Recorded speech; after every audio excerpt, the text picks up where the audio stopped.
Welcome. Hang on. It's my turn. Not you. Welcome to Theory of Anything podcast, episode 84. Wow. Getting through them, aren't we? Yeah, I mean, Really not as fast as we probably should. Quite a rate. We need to slow down, really.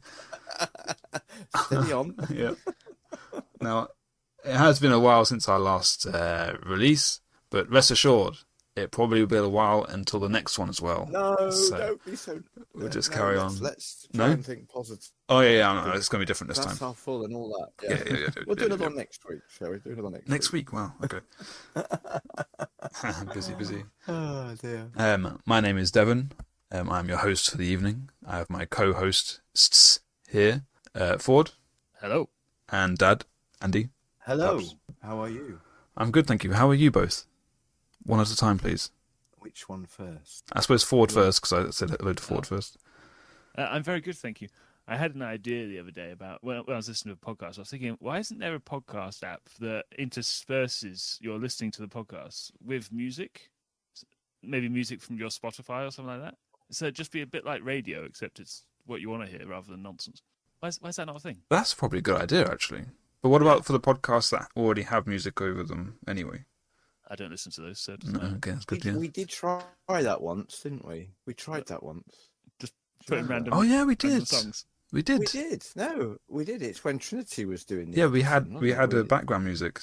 I think we had a couple of episodes with background music. I quite liked it, but the general feedback was no, thank you. Yeah, right. Yeah. Well, some people struggled to focus on what we were saying whilst the music was going on. Who was that then? I don't know. I can't remember. So you'd like that, would you? But with well, it's just like listening to radio. Your own playlist. Yeah. So it takes whatever playlist you have on Spotify, you know. That's a good idea, actually. You should do that. Yeah, market it. Yeah.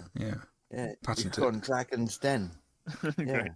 Yeah. Get the funding. Yeah. Ask for £340,000 off a % of the business. Yes. See what they say. And they'll sit there and they'll write on their notepad for a little bit. Yeah. And then they'll just berate you for 15 minutes. Yeah. Oh, no. That'll be the end of it. And then can't wait. They'd say, that's a great idea. You do all the research, the marketing, the development, the publicity, and I'll just sit and watch the money come in. Yeah. Easy as that. You can say that to them, Yeah, they'll say, oh, I think this is a really great product. I think you've got a great future ahead of you, and I can see you being very successful business and earn lots of money, and for that reason, I'm out. Then, right. Yeah. Nice. So, yeah. Okay. I wish you all the luck in the world. Yeah. Oh, okay. And for that reason, I'm out. Yeah. That's exactly what they say, It is. isn't it? Yeah. Especially Barbara. I'm not a big fan. Barbara's the worst for it. I'll tell you that. Yeah. My wife loves that program. Yeah. I just have it on in the background. Yeah. Anyway, I haven't actually asked how you are. Oh, me? Yeah. How am I? I'm okay. Yeah. I'm getting tired more easily these days, which isn't good, is it? I don't know why. Yeah. Is it the winter blues? You need some more vitamin D. Well, it shouldn't be because it's getting lighter evenings, isn't it? Yeah, it's been nice for a few days. And we've had a few sunny days, which is always uplifting. But yeah, I don't know what it is, just feeling a bit blur. But I have got an appointment for a review at the doctor's, but I'm sure it's nothing to worry about, just me getting old, you see. Yeah. In a couple of years. Happens to the best of us, doesn't it? That sound really old. Yeah. But at least you brought that lethargic energy to the podcast. Yeah. Thank you. Yeah. Well, this is one of my favourite places to be, and I just don't know why we don't do it more often, because I do look forward to our time together around the microphone. Yeah, I think it's the thought of setting aside time, like trying to coordinate it and prepare and everything. That's worse than it actually is. Yeah, we're all busy. Finding an evening where we're all free, isn't it? Yeah. And thinking what we could talk about. Yeah. Because we talk about anything, don't we? Yeah. Anyway. Yeah. Shall I just move us on to the next thing? Yes. Do we have a jingle? Let's do that. And now it's time for Anything Newsfeed. So as you just heard, this is our anything news feed section of the podcast. We don't tend to spend loads of time on this because it's not the main segment, but just anything interesting that anyone's come up across recently. And has anyone got anything today? So, as of course, the all-time greatest Red Dwarf superfan, Devon. Yes. How did you feel when you heard Rob Grant, of the producer and co-creator of Red Dwarf, had died recently? I was devastated. Yeah, I thought you might be. Yeah. It was about a month ago. Yeah. You see, the thing is, I like Red Dwarf, okay? And it's a good show and it's funny, and I will watch some more of it. And I actually purchased some on Prime. Oh, wow. But I just didn't want to watch it over and over and over and over and over and over and over and over again, unlike some people. That's the downfall, is it? Yeah, I think just oversaturation into it. I was absolutely devastated when I found out about 45 seconds ago. Yeah. that he died. Yeah, I was really upset about that. Yeah, I can tell. Yeah. In fact, I'm only just coming to terms with it now. Yeah, a minute later. Sorry about that. I do like Red Dwarf, actually. Yeah, it's been a while, but I did very much enjoy Red Dwarf in its early days. And how many seasons of there was it? It was like 10. It was there, yeah. Was it 10 seasons? I think something like, yeah.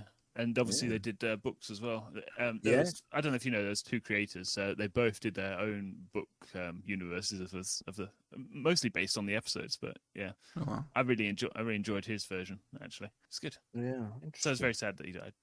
It was. Okay. Yes. Yeah. All joking aside, yeah. Yeah, joking. This memoriam. Yeah.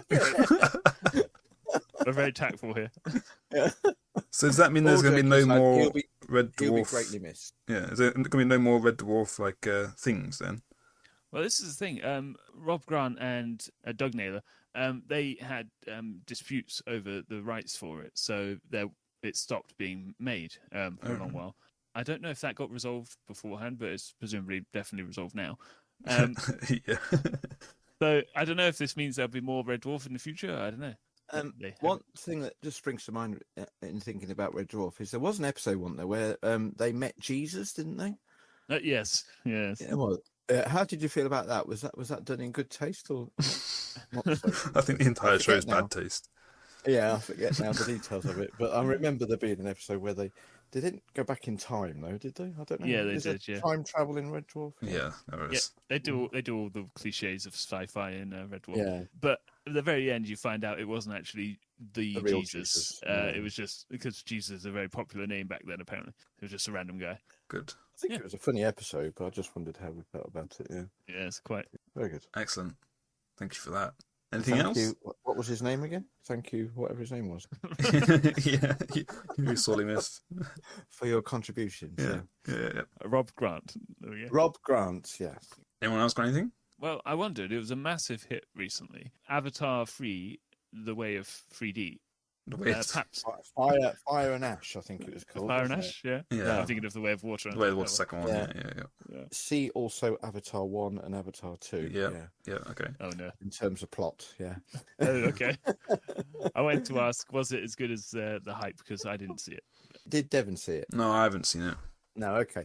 I enjoyed it, but it's only the same regurgitated storyline. I marvel at its beauty and its visuals, but in terms of story, it's getting a bit tired, I think. Huh. Yeah, pretty much the same plot. Was it Cameron, isn't it? He's not known for his originality then. Well, yeah. And I think there's another one in the pipeline as well, if not two. Two? Yeah, I think so. I may be wrong in saying that, but I'm sure I heard that somewhere. Is it still Jake Sully in the whole his family? Yeah. It's a bit of a plate. I guess the main difference in this one was that the co-bad guys, I mean, the humans are always portrayed as the bad guys, aren't they? Yeah. But the co-bad guys is another tribe of, what are they called? Navi. Yeah. These ones originate from a volcano, I think. So that's why it's the fire and ash thing. Yeah. They're going to be mud ones next. They're going to be mud. Possibly, yeah. Well, it was all about water. The second one was all about water, wasn't it? Yeah. Where you got the swimming and the whales and all that. And then this one was all about, you get there's some impressive elements to it visually, but I love the flying sequences especially, but yeah. It's just a cash cow though, isn't it, really? It is. I don't think. Yeah. What's his name? The James director, Cameron. James Cameron. Yeah, I was thinking David Cameron. Like, that's the wrong one. There we go. Now his version of Yeah. Avatar might Yeah. be interesting. Yeah. So I feel like James Cameron is just milking it a bit into it's easy payday for him. So I don't think he's really bothered about it being any good or not. And it's going to be a box office hit because of the first one having such a following. Yeah, exactly. Yeah. Very good. Okay, so Devon, did you dutifully watch along with Game of Thrones TV show? Yes. And were you chuffed as chips, as we say over here, at the House of the Dragon prequel TV show? Mostly, yes. Huh? Yeah. Then hopefully you'll be delighted to hear that there's a new TV show set in the same universe, and even more delighted than that, you'll be glad to hear that it wasn't a Jon Snow solo adventure. Yeah, I'm very glad about that. Yeah. That they kept threatening us with. Yeah, they did. So, A Night of Seven Kingdoms is a TV show that's just started to come out. I believe it's ongoing at the moment. Yes, Yes. it is. Have you read the book? Do you know it all? I've not read the book. I've not finished Song of Ice and Fire books that have been released yet, even though not all of them have been released. So I've still got to finish the main Song of Ice and Fire books, and then I can read the standalones. Yeah. Paps, I get the impression you've actually seen the show. I've seen quite a bit of it. I don't know if I haven't finished watching it. It's sitting on my Skybox waiting. I think I've seen about 4 episodes, of which I've largely enjoyed. Yeah, it's a little bit slow to get going, but first episode of it's all about building the characters, I suppose, isn't it? Yeah, I think it's different from its predecessors in a way that is less global. It's more personable. Yes. It's one person's story. Exactly. Yeah. It's following that person rather than a global political, geographical kind of nightmare. Which, and I've heard very good reviews of it. And there's people saying, like, it saved the Game of Thrones universe. Right. I don't know if that's true. Didn't know that, yeah. Yeah. I mean, it's quite well known that the ending of Game of Thrones was... less than satisfactory. Yeah. That's, Yeah.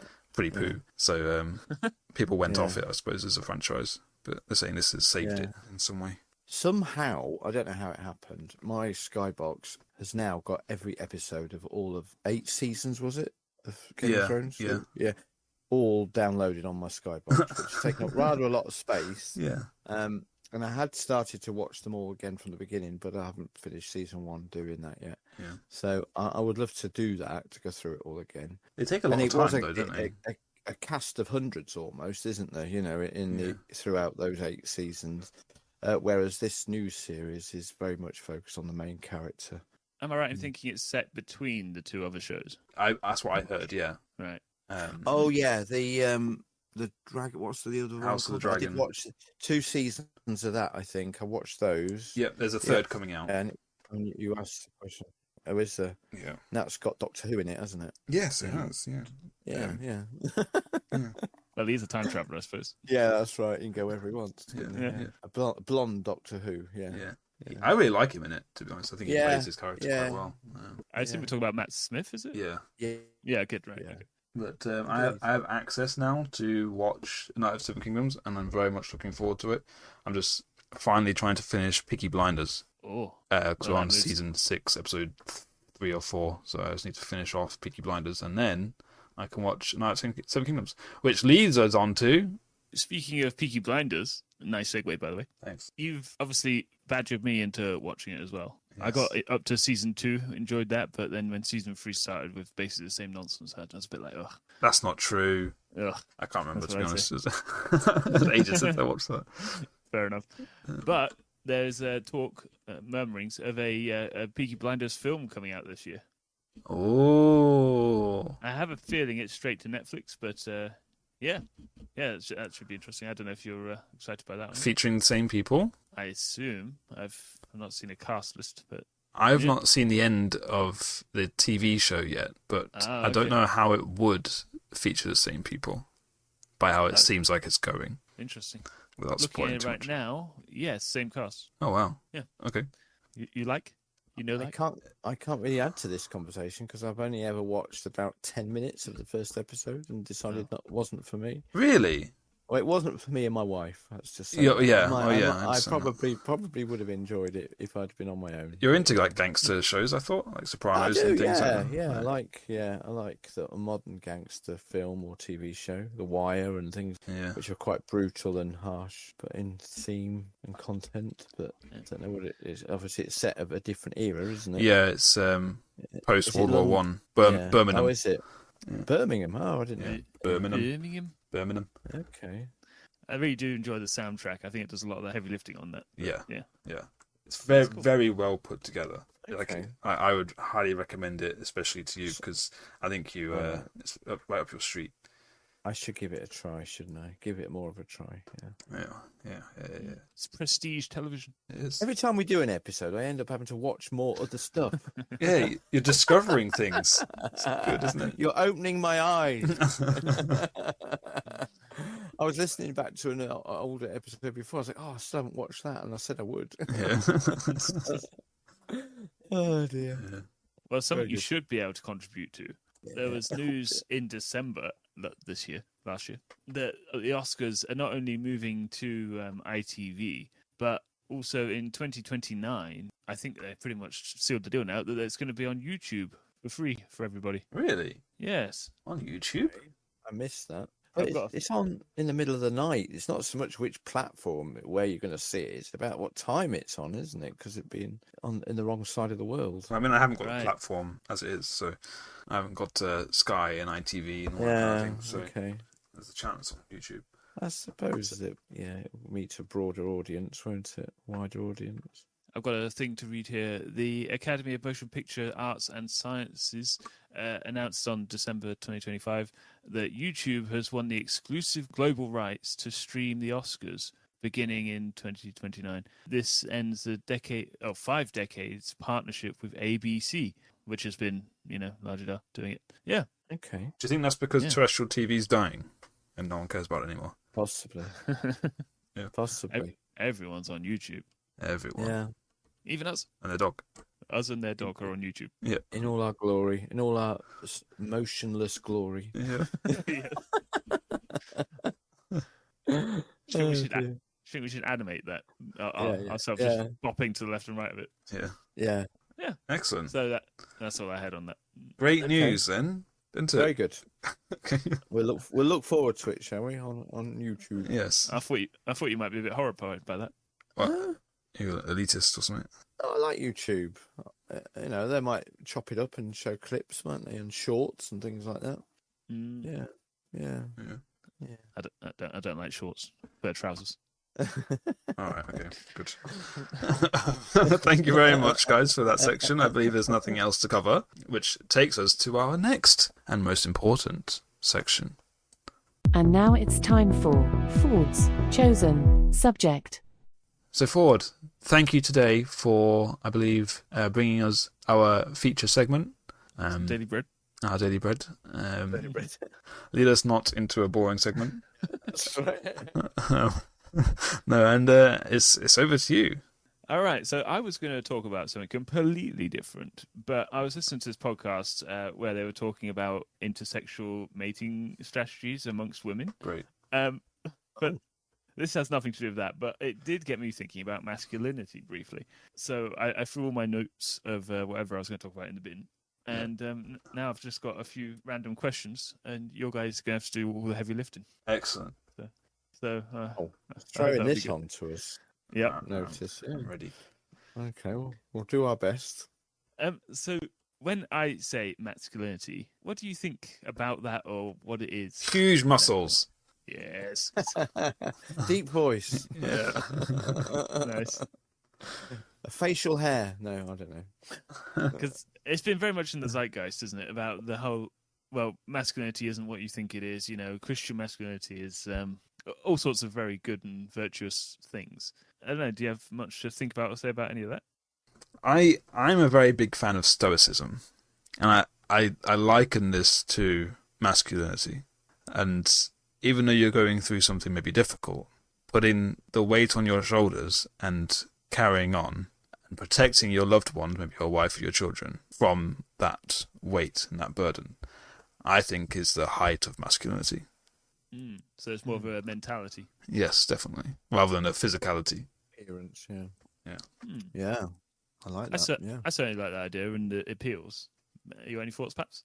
Well, when I immediately hear the word masculinity now, because of what is often been talked about recent times, I hear also added prefix in that the word toxic masculinity. There's a lot of stuff, isn't there, being bandied around and in regard to toxic masculinity. In other words, I think the most appalling examples of what people might think being a man is all about, people like Andrew Tate, and I think there is now a new one that's more popular than Andrew Tate amongst young men, teenagers particularly, which causes a great deal of concern. I don't know if that's part of what we're going to be talking about tonight. I was going to move on to that, but yeah, no, it's great that you've come to it yourself.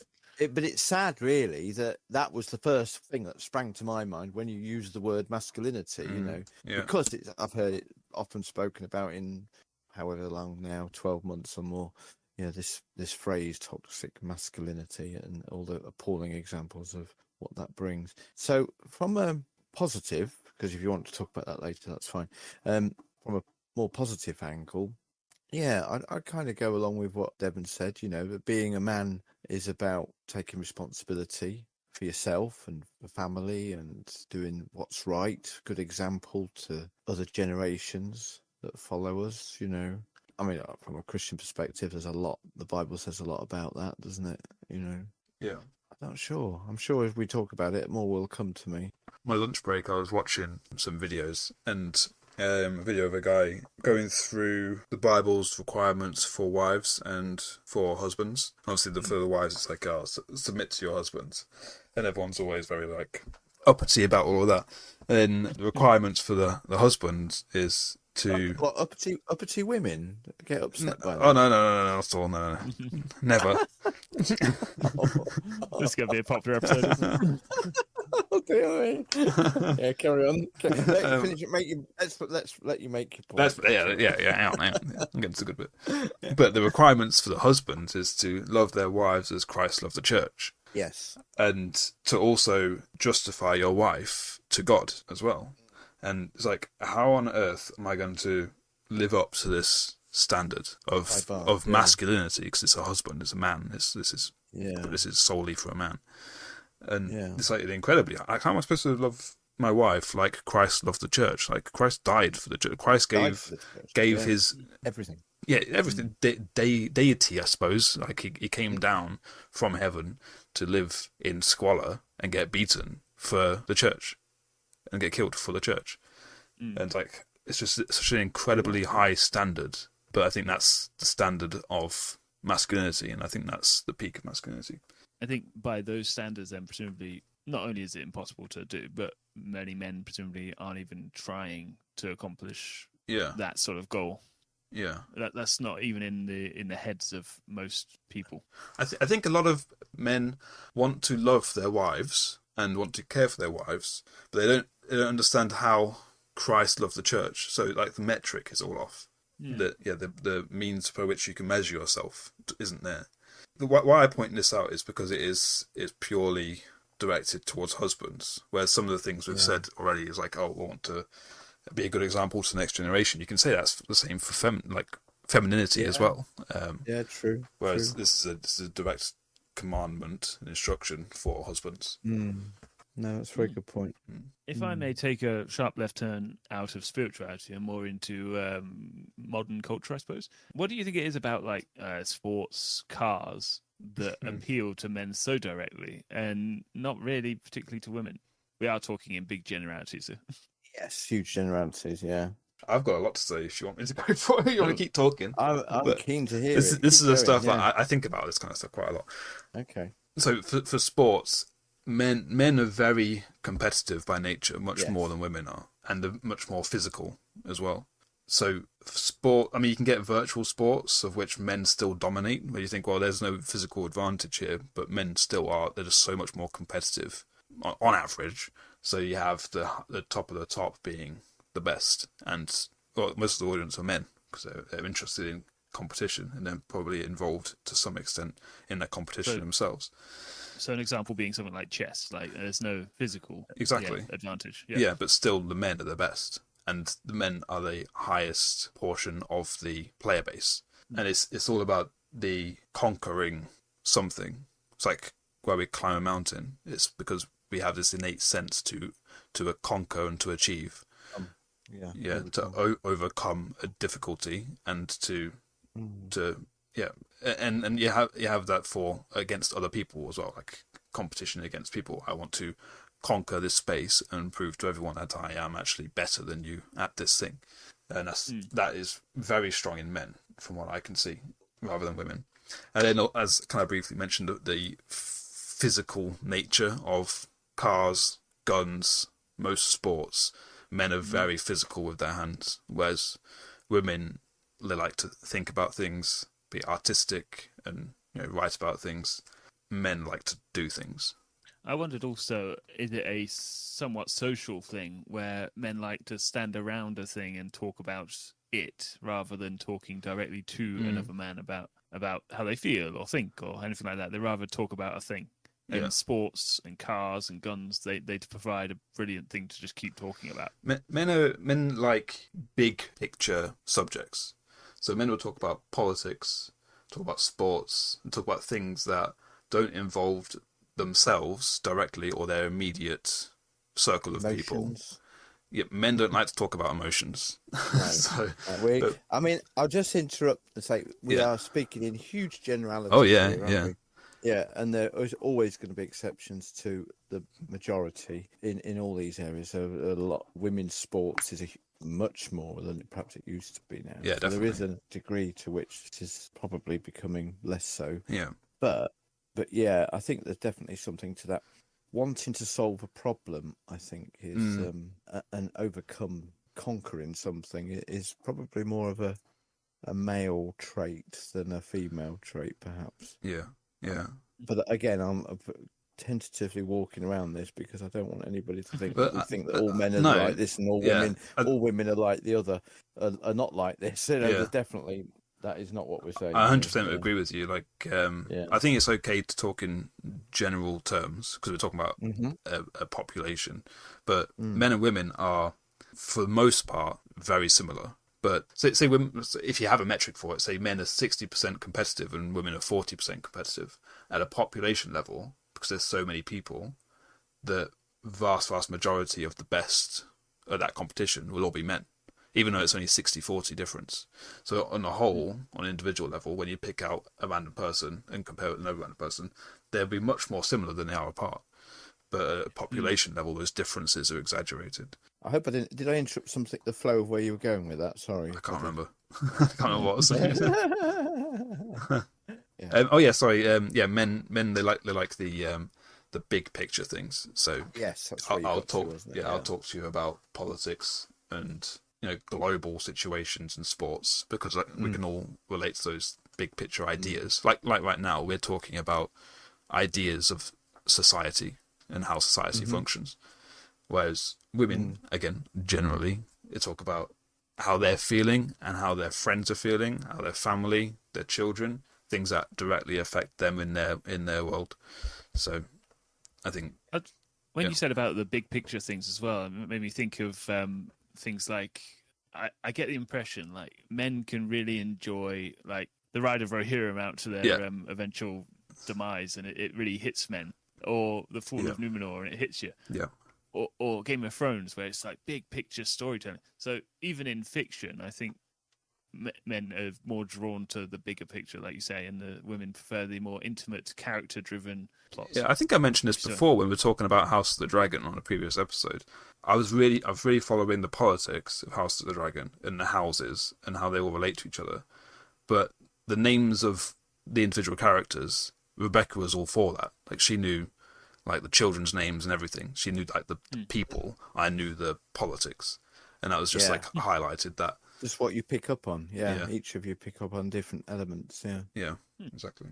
Can I just also add just a thought that comes to me that I've heard it said, and I think I've recognised this as well in my experience, that women will interact with each other and open up to each other in face-to-face encounters, but men will do that in side-by-side encounters. Yeah. If I can explain what I mean by that, is that in my experience working with men within our church context, men's ministry, which is part of what I'm involved in at church, is men's ministry leader. Give us a project, or go for a walk, or do something Play pool practical. or something.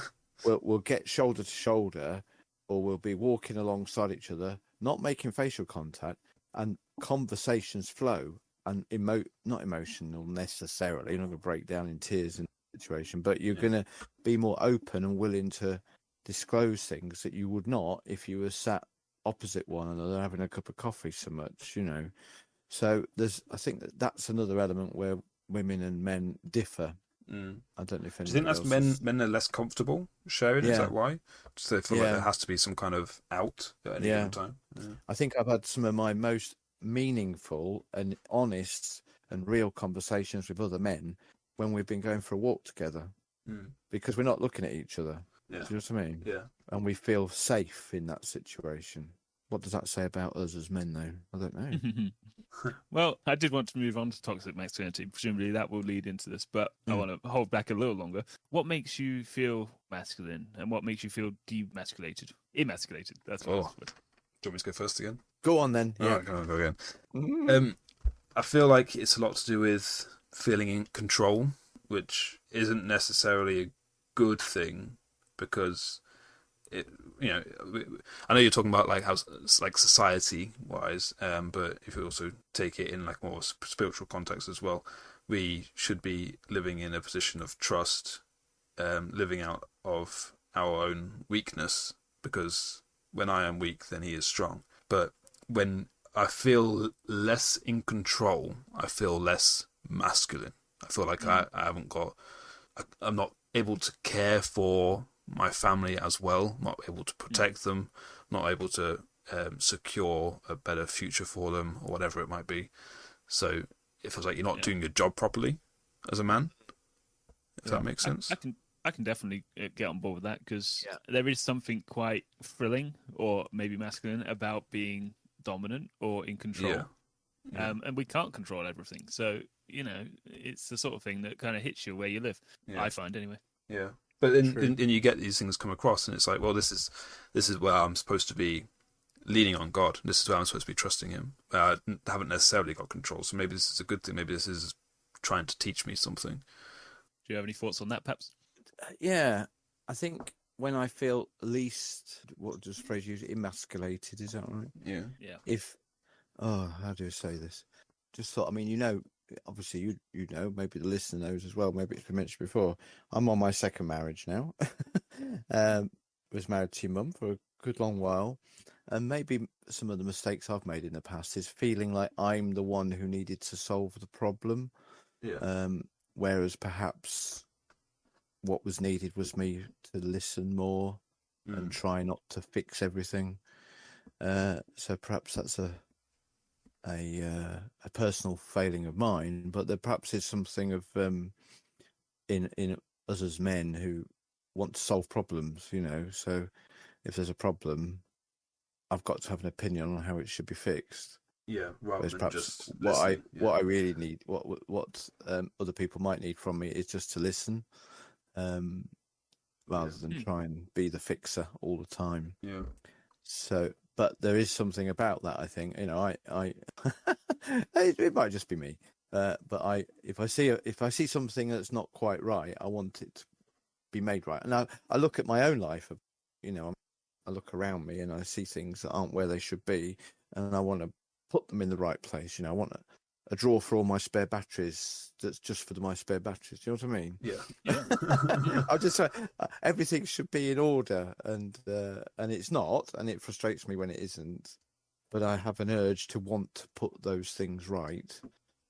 Often time prevents it, but whether I'm waffling on a bit now, but maybe that's a male. Okay, but our women will probably be the same. They are different in terms of like, sometimes they'll know that there is a solution to the problem, but the problem is what matters to them at the moment. So they just want to share in that problem. Yes. To help you. They're not to sit looking and for me understand. to solve it for them. No. They're not looking for me to solve it for them. Yeah. Yeah, exactly.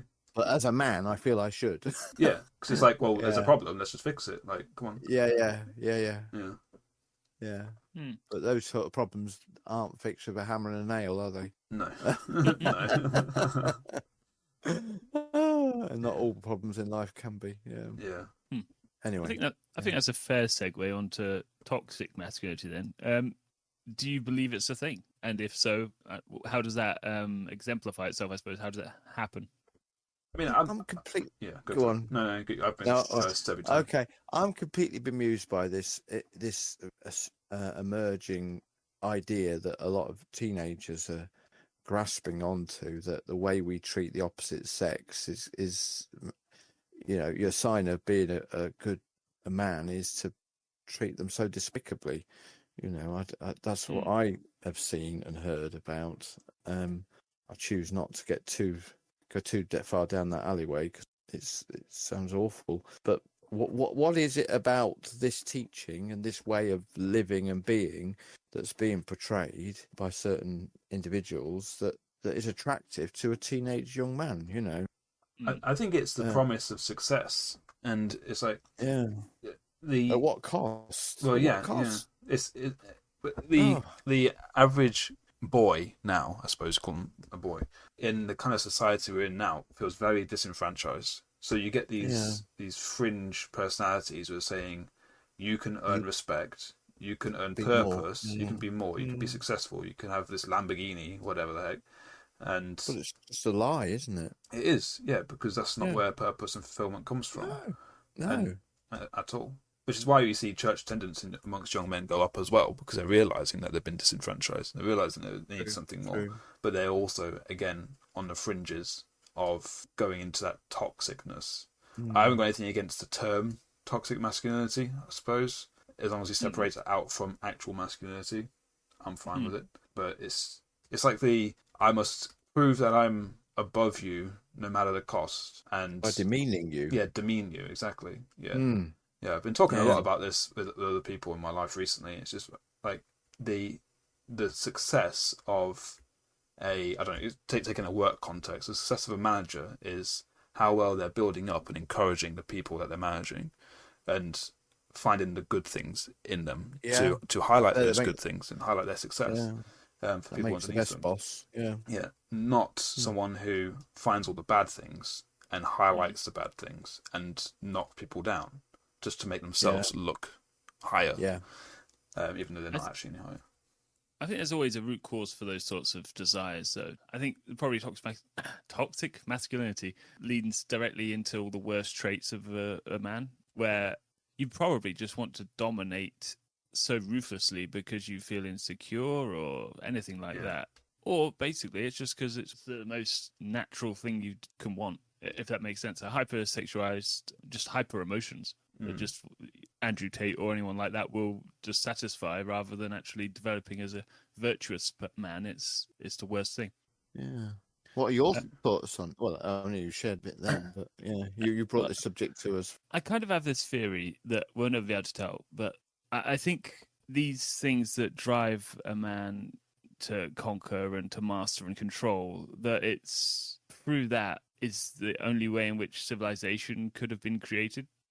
We'd never know, presumably, if, for example, women were left in charge throughout all of history. Like in Wonder Woman. Like in Wonder Woman, yes. Yeah.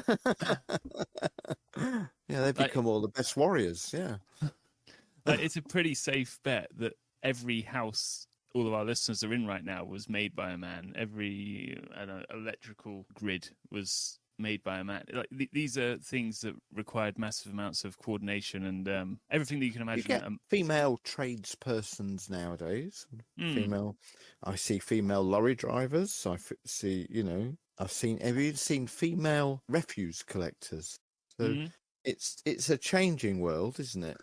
We've got lots of female politicians, which we didn't have, say, 40, 50 years ago. It was unheard for a woman to be a member of parliament, But now we've had 3 female prime ministers. So one of them didn't last very long, I know. No. But yeah, so there is.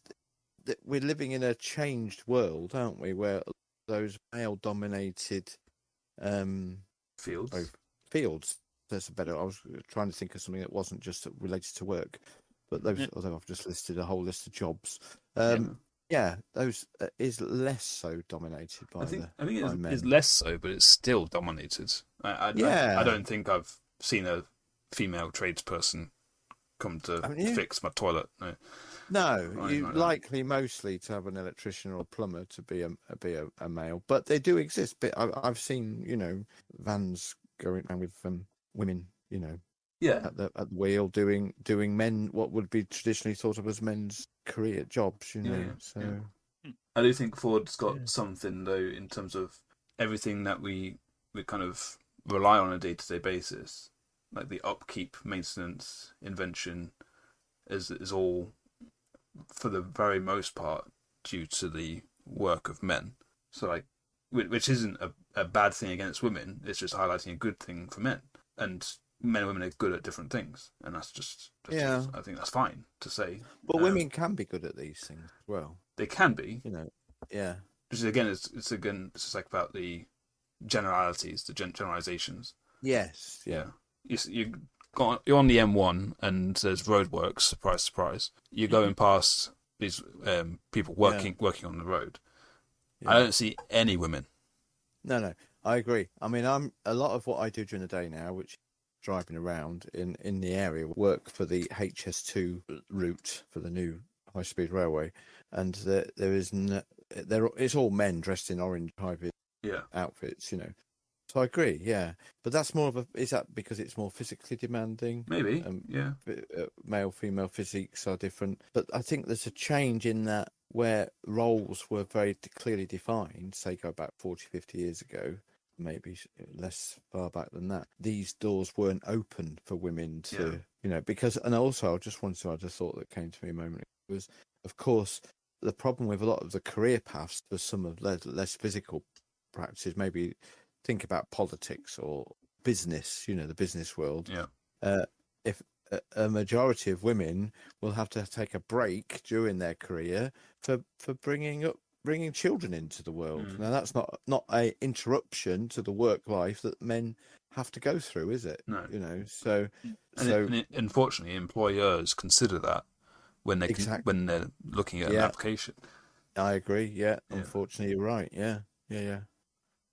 So that's a burden that is unavoidable, isn't it? That hindrance to the progression of many women in many different career choices. Even if the woman's never got any kind of desire to have children, it would always be, well, not always, but it could be in the recruiter's head that this person's going to go on maternity leave in a couple of years. Exactly. If you've got two candidates that are equally qualified, but of a family rearing age, then you will think twice, wouldn't you, about employing the woman, because you would invest all that time and effort in that career development, and then might lose that person in however long. Well, obviously it's going to have a even subconscious element to that.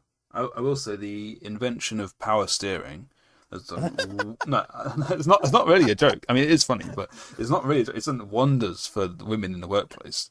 Like, really? It's actually like a thing because it's physical without power steering. I don't know if I mean we used to have cars without power steering in our family, didn't we?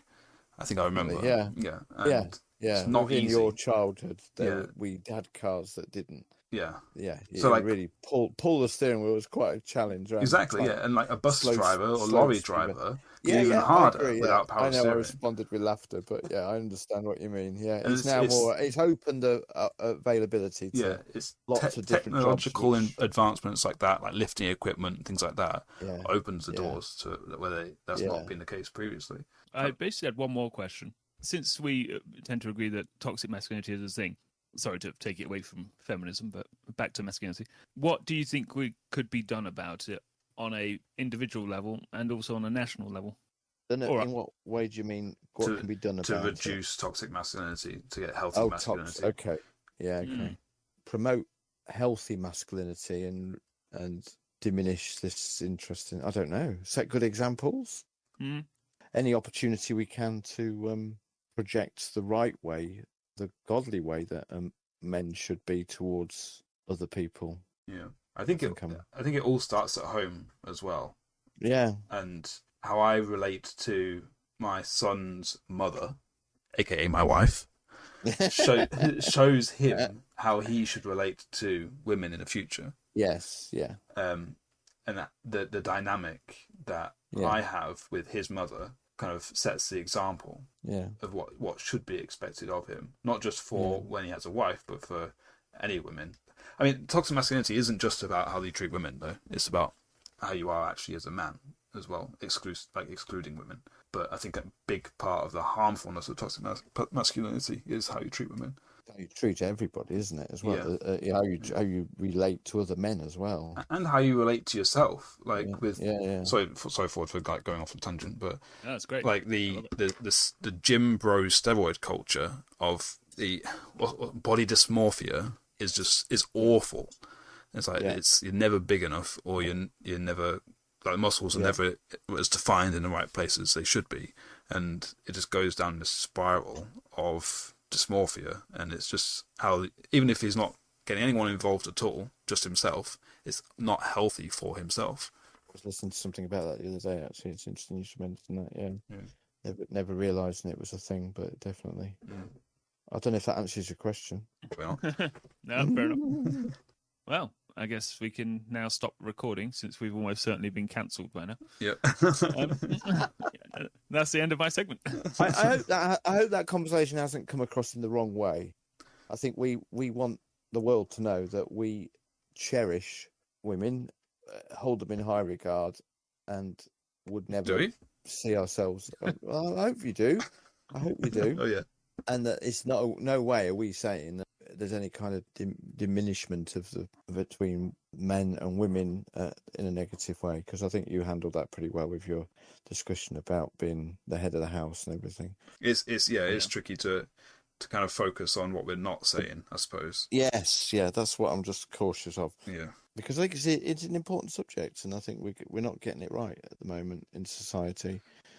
Men are feeling emasculated and more feminized. I've heard a lot of discussion about, going back to church again, how church often appeals to female more than male. Yeah. Emasculation in the way that just general church life, that's a whole nother subject. I think that's probably why this sort of topic appeals to me, is because I know that there's a lot of toxic masculinity out there. So I understand the kickback, but the kickback seems to be an overkill situation where all men are bad.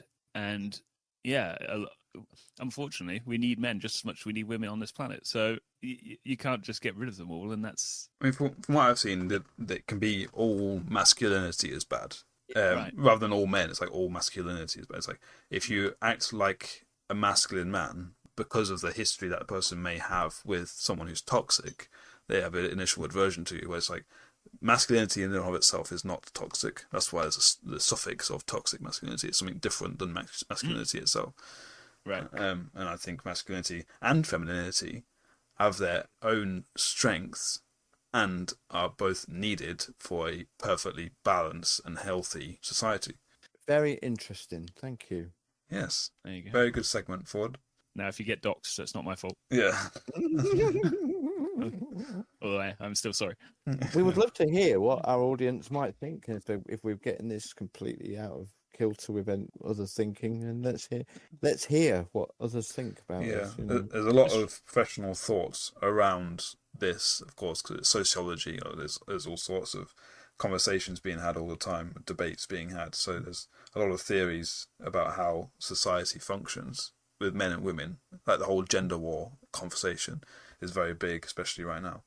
So if anyone's got any thoughts, then please do reach out. Obviously, we've got the comment section if you're on YouTube down below. That's probably like one of the best ways to get in contact. But we've also got the email theoryofoanything@hotmail.com. And give us your thoughts, 100%. We would be interested to read them. But we're not quite finished yet, because we have to discuss up next time. Let's set your next assignment and say farewell. we review. What is it? It's written somewhere, and I've forgotten what it is. Is it that Joy Electric by Robot Electric? Rock. That's right. Yeah. I'm amazed. Who chose this? That was going to be my next question. Yeah. Well, it got. Let's have a look here. See. I think I may have voted for it. I can't remember. Yeah, so you should have. Yeah. It got 37% of the vote. I am astounded by our listenership that they want this. So, What was it up against? What were the other options? Rent Collective Campfire. Brilliant. And we each choose a song and talk about it. Oh yeah. Oh right. Okay. So that's maybe why. Oh, we should have done it. Each choose a song and talk about it. That would have been good. Should have voted for that. A bit late for that. Yeah. Yeah. Yeah. Our public didn't want us to do that. No. Yeah. The general public. Probably worried what we might choose. Yeah. To be fair, that got 33% of the vote. So Oh, compared it to was 37, close. it was very close. Close. Yeah. Yeah. Yeah. Yeah. Okay. Excellent. Well, keep that on the list for another one. Yeah. But, yeah. We So- got to listen to an album that I know nothing about. Is it an album? You know about this? Yeah, What? it is. Joy Electric. Yeah. How do I know it? Maybe when you hear it, it's very simple. Yeah. Yeah. See, the name rings a bell, but I've got no recollection of it. You introduced us to it, so Did I? you definitely know about it. All your fault. Oh gosh, I told you I was getting old, didn't I? Yeah. So please do have a little listen of it, so you can review it with us, I suppose, in real time. Apart from not, because it's not live. But share your thoughts as well, because we'll review that next time. And I think that's it. Is it? Oh yeah. So what people can do, just to kind of reiterate what you said, if they listen to it after hearing this, and then by the time we do the next episode, they can already have sent us their opinions on it, and we can include that in the podcast that we record when we review it. Exactly, and you can be featured in the That's how episode it it's works. talking That's how about. it works. Yeah. That's good. Yeah. See how it works. It's a good. That's idea. it. Yeah. That's genius, actually. Yeah. Very good. Oh yeah, you want to know how to say goodbye? Yeah. Oh, it's not the other one, is it? It's me saying it. Yes, isn't it? you. Yeah. Yeah. Okay then. So until we meet around the microphone again next time. Bye. Bye. Bye.